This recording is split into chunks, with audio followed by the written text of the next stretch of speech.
Yes. I want it to be interactive, okay? I want us to share the word of God together, and I want us to enjoy this session together. Amen. Amen. Coming a week long, I can move this forward a little bit. Oh, yes, you can do I mean, coming this far, praying and waiting upon the Lord is a great period for you. Hallelujah. Amen. And also, for the purpose by which this has been said, my brother gave me Romans chapter 8, verse 19. That's what we're using. Can somebody read the King James for me? King James. If you want to help me reading, I prefer King James today. Romans 8, 19. If anybody opens it, can read it for quickly. As a matter of fact, read from the 16th verse to 19. Not King James. new. King James. King James. No, I want King James. Can you? Yeah, King James, thank you. For the earnest, no, start from 16. Let's go back to 16. The Spirit itself beareth witness with our spirit that we are the children of God. 17. And if children, then we are heirs of God, joint heirs with Christ. If so be that we suffer with him, that we may also be glorified, or also glorified together. 18. For I reckon that the suffering of this present time are not worthy to be compared with the glory which shall be revealed in us. And 19. I think, for the earnest expectation of the creature waiteth the manifestation of the sons of God. Amen. Amen. Amen. Anytime you read the Bible and you come across words that you don't actually understand, it pays that you go to the dictionary as an English word to find out what is the meaning of that word. That gives you a better understanding as to what is being proclaimed or what is being stated. If you look at the word earnest, when we say earnest, earnest simply means that it's a serious contention, a conviction. People are waiting for a conviction to determine whether you are a son of God or not. And the manifestation simply means something which has been said has been brought into fruition or has been revealed. Hallelujah. Amen. So to summarize this scripture, I say that people are waiting to be convinced that you are a child of God. Amen. Hallelujah. Amen. People are waiting to be convinced that you are a child of God. Amen. People are waiting to see that you are a child of God. And why is it so? Why should it be that there's that expectation on me? Why does it matter that I'm being known, I'm being seen as a child of God? What does it matter? Praise the Lord. Hallelujah. There is a need. Because when we go back to read the scripture, it says that if we are children of God, then we are heirs of God. Hallelujah. Amen. If you are heirs of God, then we are joint heirs with Christ. So which means that being heir of God means that everything that belongs to God belongs to us. But I want us to go through the scriptures. We want to look at a few things that we must need to understand before the manifestation takes place. Hallelujah. Amen. Few things we must familiarize ourselves with for this manifestation to happen or to come through. Hallelujah. Amen. But you are not baby Christian. Are you with me? For the fact I'm preaching with you, it doesn't make you baby Christian. Are you here? We are not baby Christian. But there's a need for us to share the word of God. The Bible says that as the iron sharpens iron, so that the brother sharpens a brother. So we are here to sharpen each other. Amen. Amen. It's very important for you to understand that God does not require any middleman when it comes to his sons. Amen. That's the first I want to establish. Hallelujah. Amen. When the first I want to establish today is God does not want any middleman when it comes to his son. For he said to Moses, Romans 9:15, for he said to Moses, I will have mercy on whom I will have mercy, and I will have compassion on whom I will have compassion. 16 says that, so then it is not him that willeth, nor him that runneth, but God who shows mercy. Amen. I want you to understand that if God wants you to show, if God decides to show you mercy, he does not require any middle person. Amen. Are you with me? Yes. So I don't have to go to my sister. If I need something from my brother is pulling his weight, I can go to my sister. Can you convince my brother for me? So that he can give me what I asked for. No, when it comes to God, it's not like that. Are you with me? Yeah. One of the reasons you need to understand that you're the son of God is because when it comes to you, there is no a middle person. Are you with me? So I have a problem with people who think that they can chase God somewhere else. You know, when they hear about this program, and then they're doing they go. I know people who go to. God bless you. Amen. You see, God does not require any middleman to bless you. Yes. God does not need a president to bless you. God does not require a pastor to bless you. God doesn't need an apostle to bless you. If God decides to bless you, He can do it by Himself, through Himself, for Himself, and by Himself. Amen. Without any middle person. I want you to understand that fact. Hallelujah. Amen. So that when you need something from God, you can go to God without any middle person. As a matter of fact, it doesn't matter who gave birth to you. Are you with me? Yeah. Maybe your parents are dead. Fine. It doesn't stop God from blessing you. This is what I want to establish this afternoon. Hallelujah. Amen. When you read 1 Kings chapter 13, the long scripture, I also want to pay something there, then we'll continue. 1 Kings chapter 13, the Bible says that a man of God from Bethel went to Judah. A man of God from Bethel went to Judah. Now if you read the 13 on, God sent him from Bethel to go to Judah, and then he performed miracles there and everything. But God gave him warnings. Gave him 3 warnings. When you go, don't eat. Don't use the path you are coming back with. And then also, don't tell anybody that I've asked you not to eat. And then this guy, after everything, he then blew it out. The Bible said there was an old prophet in Judah. Now, but before God sent him, no reference had been made to the old prophet. Are you with me? Yeah. There was a prophet in that time, but God decided not to choose to use that prophet. But God chose to use the person He pleased to use. Church, you must understand that God decides to use who He intends to use. Amen. See, when we say someone is a man of God, it simply means that he is a man who does what God does. Amen. Are you with me? Yeah. When we say someone is a man of God, he simply means that he is a human being, but he can do what God does. That's why we call him man of God. You must be very careful as to who you choose, prefer, or call man of God. It's very important. Because there was a man of God in Judah, but God brought someone from where? Bethel. Because he does what he pleases and he wants to do. Church, I also want to say this to you so that you be careful about the person you have decided to call man of God. Because if God has not planned and intention to use him, you are wasting your time with that person. That's why I want to drive home again that he will show mercy unto whom he deserves to show mercy. It is not he that will let, it is not he that will run, but it is God who shows mercy. The key principle about God is simple and easy. If you understand that principle with God, it makes your working with God very enjoyable. Are you with me? There are certain things with God. When you understand them, it makes your working with God easy. It makes it what? Easy. Very easy. People say Christianity is difficult. It is difficult for those who want it to be difficult for them. Seriously. If Christianity is difficult for you, then sorry that it's difficult for you. Because you want it to be difficult for you. Now let's look at what is meant by manifestation. Now, when we talk about revealing, it means that there's a time for that to be revealed. The reason we are waiting for the manifestation because there is a time for what? That manifestation to do what? To come take to pass. place.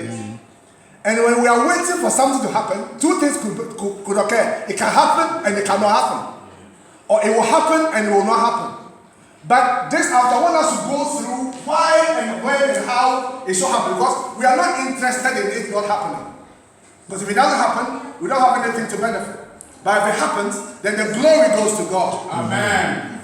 Hallelujah. Amen. As I said to you, I want you to constantly remind yourself that you're not a baby Christian. We're only sharing the word of God together. Are you with me? You're not a baby Christian. We are doing what? Sharing the word of God together. That's what we are doing this afternoon. Let's go to Genesis chapter 1, verse 14. I still want the King James. My brother, I tell you, that very quickly for me. Genesis 1:14. Genesis 1:14 says,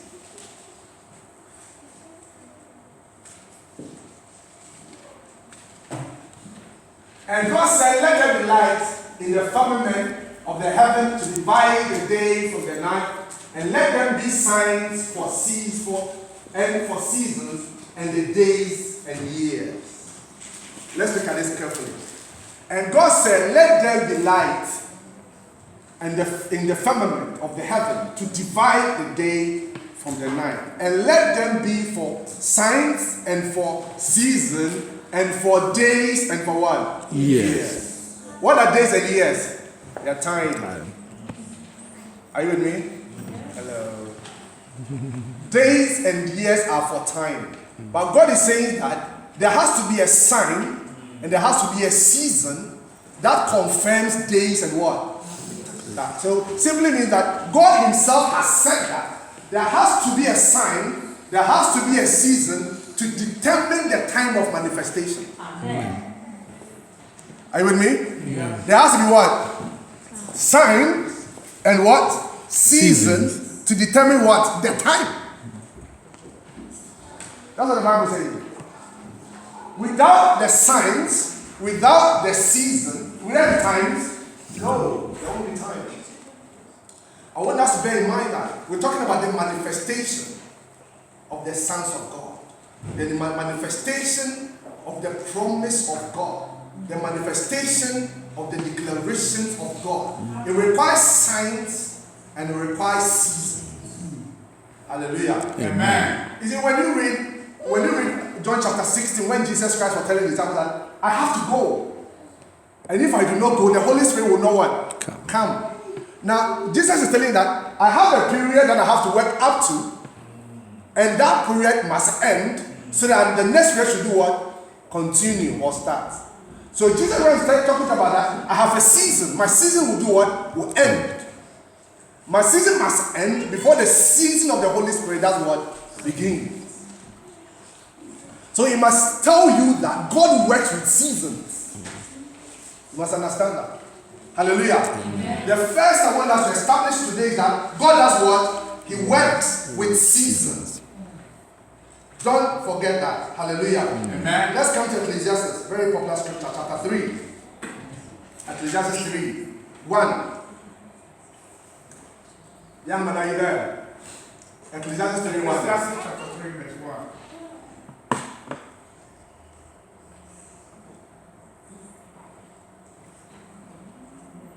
King James, yeah. Ecclesiastes chapter 3, verse 1.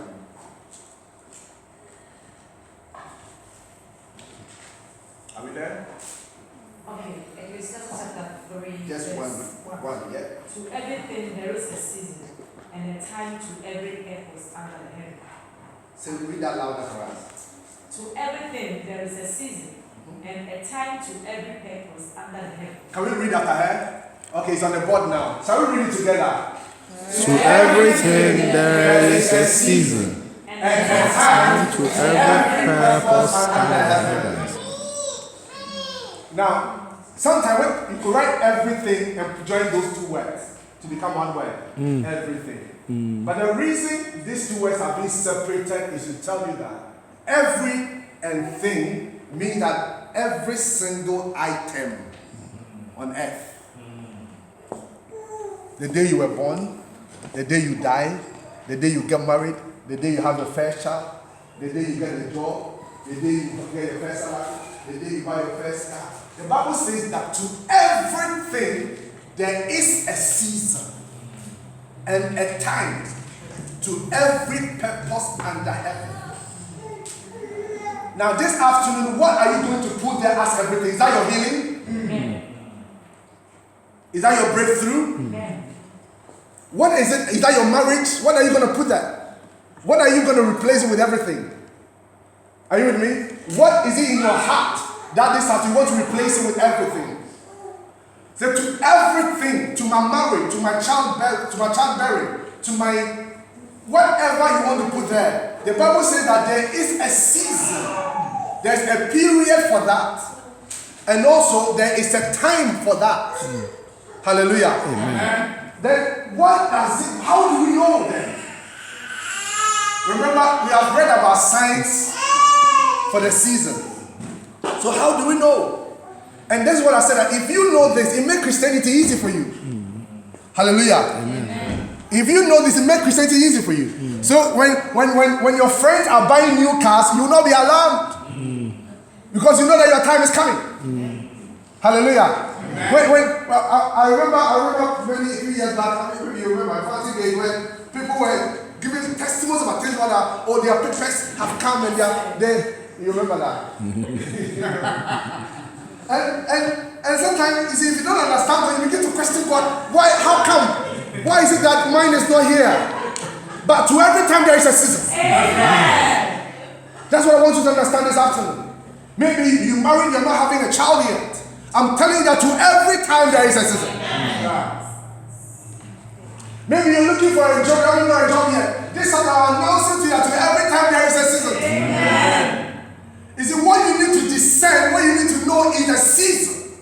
But thank God that there is a sign. Amen. I said, thank God that there is a sign. Amen. There is a sign. Hallelujah. Amen. You see, there was a time David was going to battle. And then he was waiting on God. And God said that as soon as you hear the movement of what is this word? The mulberry tree. We were singing a song. I said, I hear the rattling of the mulberry tree. I know the move is on. The move is on. I know the move is on. Oh, the move is on. I know the move is on. I hear the rustle of the mulberry tree. I know the move is on. You see, he was waiting for that sign. He was waiting. And the Bible said that as soon as you hear the shaking of the mulberry tree, then the move is on. Hallelujah. Amen. He was waiting for that sign. And remember on the pool of Bethesda in John 15, there was a man who was sitting there. And the Bible says that seasons, and angel of God comes to do what? To trouble in the water. If that season has not come, you can jump in the water 100 times. And nothing will happen. Nothing will happen. God works with seasons. When the season hasn't come, you can decide to go and drown, and you can decide to die, and you can decide to sit in the water for as long as it takes. As long as the season is not there, my brother, you are lying. So the man said to Jesus, you see, often, and the angel of the Lord comes in and trouble the water. And then when he trouble the water, you jump in, you get your healing. God set seasons in place. Hallelujah. Amen. And when that season comes, it confirms that the time is up. Hallelujah. Amen. And that's why there's a need for you to see the sign. So that you know that the time is up. Because if you cannot read the sign, you will not know the season. And the time will pass you by. This is my prayer that you see the sign. Hallelujah. Amen. You will see the sign. And as you see, that God will not give anybody the sign. He will give you the sign. Amen. For the manifestation of the signs of God. The signs will be given to you. It will not be given to anybody. Amen. If you hear from somebody, it means that time is long past. And God has been trying to be merciful. So they decide to show you. God is merciful. Amen. Hallelujah. Amen. So to everything under the heaven there is a time. Hallelujah. The Bible says that Paul was reading the book of Corinthians, said that when the fullness of time has come. For the fullness of time had come. Which means that God works with time. Your healing, there's a time for it. That's right. You see, one of the things Christians and the sons of God must come to understand that, you see, healing is the bread for believers. Amen. Miracles are for unbelievers. Are you with me? Miracles are for who? Unbelievers. Miracles are for unbelievers. As for you, you don't need a miracle because you're already heirs of God. Hallelujah. Are you with me? Yeah. That's what Luke said, that the bread which is healing are for the children.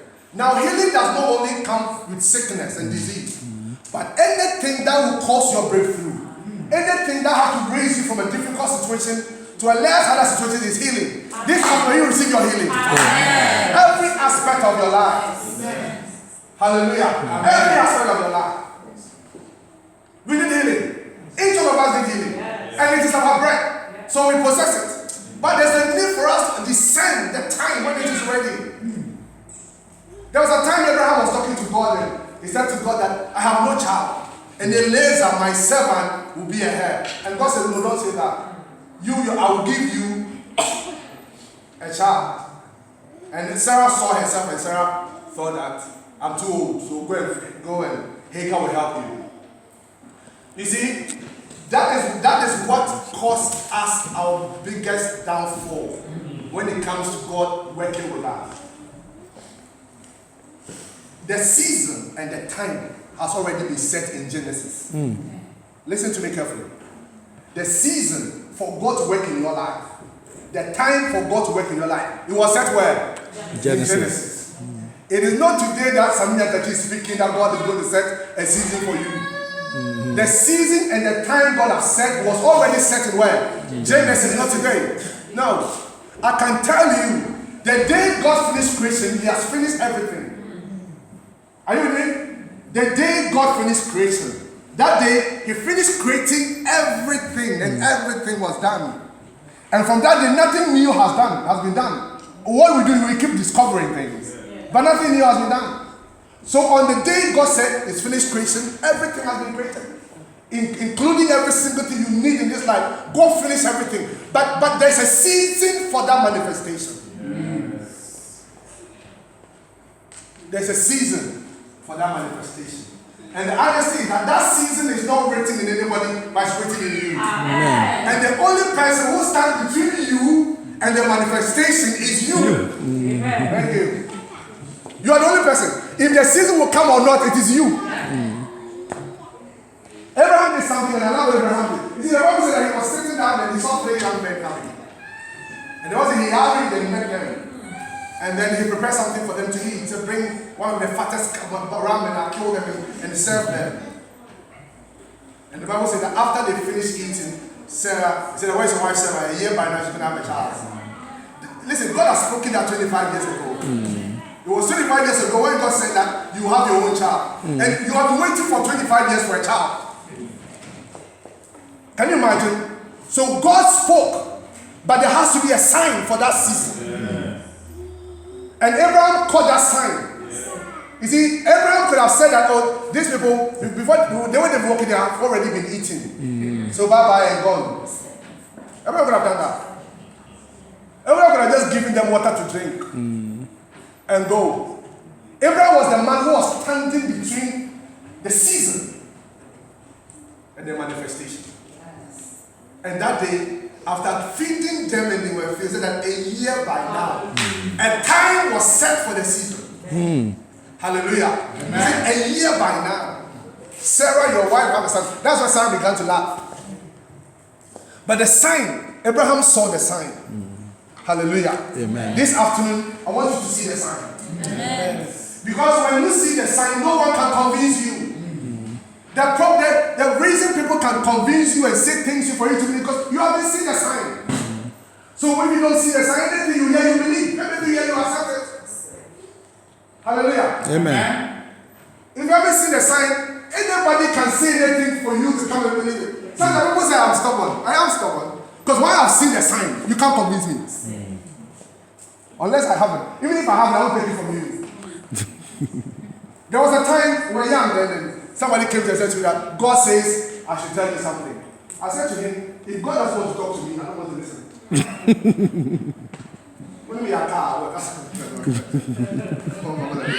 If you don't want to talk to me, I'm not going to listen. So the guy looked at me and if you want to tell me something, come and tell me.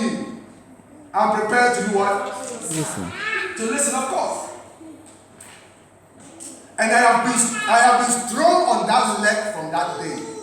Because I believe if God has given you a message for me, I believe God will tell me I've done something to Joyce. Go and listen. Then I know that Joyce got something to tell me. Apart from that, I won't listen. If God needs to talk to me, He will come and talk to me. Hallelujah. Amen. But the reason we are so feeble and so weak because we don't know the sign. Hallelujah. Amen. There's something in Matthew chapter. Let's look at that together. Matthew chapter 16, verse 3. Matthew 16, verse 3. Let's look at that. Matthew 16, verse 3. Or Luke 12, 56. Let's look at this too. Luke 12, 56. Matthew 16, 3. My son, are you there? Yeah. Okay, let's look at it. In the morning, it will be foul weather today, for the sky is red and lowering. Oh, ye hypocrite, you can discern the face of the sky, but you cannot discern the signs of the time. Let's look at that one. Let's look at the Luke chapter 12, verse 56. Let's look at that one. Oh, come back to this. This is what I want. Luke 12, are you there? Luke 12. Okay. Ye hypocrite, ye can discern the face of the sky and of the earth, but how is it not that you do not discern this time? If I were Ghanaian, I would have said, Yasemo. But I'm not Ghanaian, so I can't say it. He said you can discern, you can, you see, the funny thing is, you can look at somebody, this way the person is look at this woman, she's a vagabond. If you look by appearance, the way people appear, you can describe them. But you cannot tell the time God comes to visit you. Who are you? May God be merciful on you. Amen. You are here, every single thing you see, you can conclude. Oh, the way this guy is talking, he's not a proper Christian. You've seen it, haven't you? Yeah. So you said it. Look at the way this woman is dancing. She's a witch. And then you say it. But you, the signs and the time concerning your manifestation, you can see it. Today may God open your eyes. Amen. Because we must see. He said that but how is it that you do not discern this times? How is it that you cannot discern when God is bringing the man for you to get married to? How come you don't discern it? Hallelujah. Amen. How come you're not discerning when God himself is preparing what he has decided to give you? How come you cannot discern? And when we say that, if you can discern that thing, you are not this hypocrite. It's not me who say it, no. In the Bible. In the Bible. Let's go back to the Matthew. I like the Matthew. Matthew 16. Let's go back to that. Let's go back. Matthew 16, please. Matthew 16:3. He said, and in the morning it will be foul weather. So we'll look at the event in life, we'll look at what is going on, and then we'll say that this is what is going to happen. We'll look into the sky, we'll look at how the sky is, and then we'll also say this could possibly happen. Now the Bible is telling you and I that we see signs. Even those of us sitting here, we haven't, my last day, but sometimes we look into it and say, today's going on. It's going to rain. Yeah. Isn't it? Yeah. Sometimes we do that. But we haven't gone to school to go and learn weather and all that. We do that. We have the tendency of reading things and bringing meaning into them. But the most important things in our lives that will cause us and prepare us for the moving of the Lord, we cannot see it. And that is dangerous. Hallelujah. Amen. You see, let's say, okay, there's going to be rain. What do we do? We want to take our umbrellas, don't we? We want to take our umbrellas. If you live in, there's this country, I haven't been there, it's called Ghana, I don't know if you've been there before. When it rains, the whole place gets flooded. When in that country, it starts raining, you don't go out. Even if God willing, I'll travel to that country and I know that's going to be, I'll never step outside. Because we know that once it starts raining, the whole place will be flooded and people die. We can tell this. And then by because we're able to read and tell this, it prepares us for what is coming. Hallelujah. Amen. And Jesus said, you are hypocrite. But how come you cannot determine that the time and the season for the manifestation of the sons of God is present? That you get yourself ready. Hallelujah. Amen. Because if you cannot tell the signs, you will know the season, you will know the time, and you cannot prepare yourself to receive. But this morning, may we know the sign. Amen. Because we need to be able to prepare ourselves. Hallelujah. Amen. We need to know the sign. And as a matter of fact, if you know the sign, it's amazing. It's amazing. You sleep. When people are rolling over, and people are tossing over, and people are screaming, and people are yelling, you'll be sleeping. I remember 20th of January 2005. I remember that year very well. I went home from work and I was a brand envelope. When I opened it was my passport and the refusal letter and the deportation order.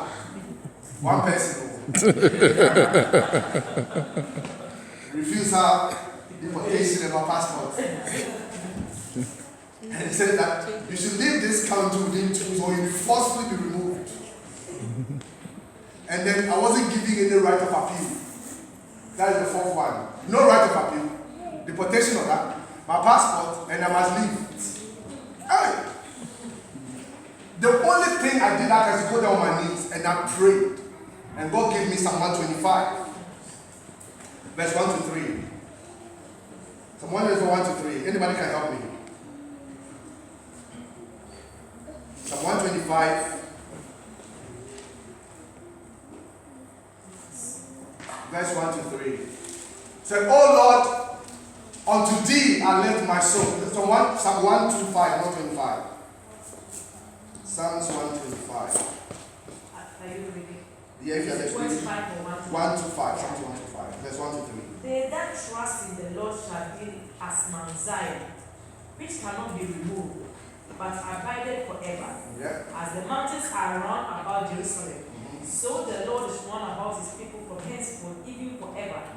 For the rod of the wicked shall not rest upon the lot of the righteous, lest the righteous put forth their hands unto iniquity. Do you understand? No, it's okay. 3.